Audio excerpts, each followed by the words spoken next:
നമ്മൾ ആ 7-ാമത്തെയും 8-ാമത്തെയും വായിക്കുമ്പോൾ അവിടെ കാണുന്നു, പലപ്പോഴും പെയ്ത മഴ കുടിച്ചിട്ട് ഭൂമി കൃഷി ചെയ്യുന്നവർക്ക് ഹിതമായ സസ്യാദികളെ വിളയിക്കുന്നു എങ്കിൽ ദൈവത്തിൻ്റെ അനുഗ്രഹം പ്രാപിക്കുന്നു. മുള്ളും ഞെരിഞ്ഞലും മുളപ്പിച്ചാലോ അത് കൊള്ളരുതാത്തതും ശാപത്തിന് അടുത്തതും ആകുന്നു.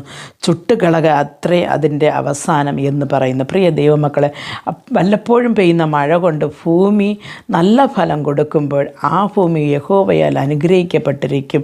ഇല്ല, അത് മുള്ളും പറക്കാറയുമാണ് കൊടുക്കുന്നു എങ്കിൽ അതിന് നമുക്കറിയാം, അല്ലേ, മുള്ളൊക്കെ ഉള്ള സ്ഥലങ്ങളിലാണെങ്കിൽ വെയിൽ സമയത്ത് എല്ലാം കൂടെ കൂട്ടിയിട്ട് തീയിട്ട് കളയും. അതേപോലെ തന്നെ ദൈവസന്നിധിയിൽ നിന്ന് നന്മ പ്രാപിച്ച നാം അതിൽ നിലനിന്ന് ദൈവരാജ്യത്തിനൊത്ത ഫലം കൊടുത്തില്ല എങ്കിൽ കർത്താവ് നമ്മെ നശിപ്പിച്ച് കളയുമെന്ന് ഈ വചനത്തിൽ നിന്ന് പറയുന്നു. നല്ല ഫലം കൊടുക്കുകയാണെങ്കിലോ ദൈവസന്നിധിയിൽ ദൈവത്തോടു കൂടെ നമുക്ക്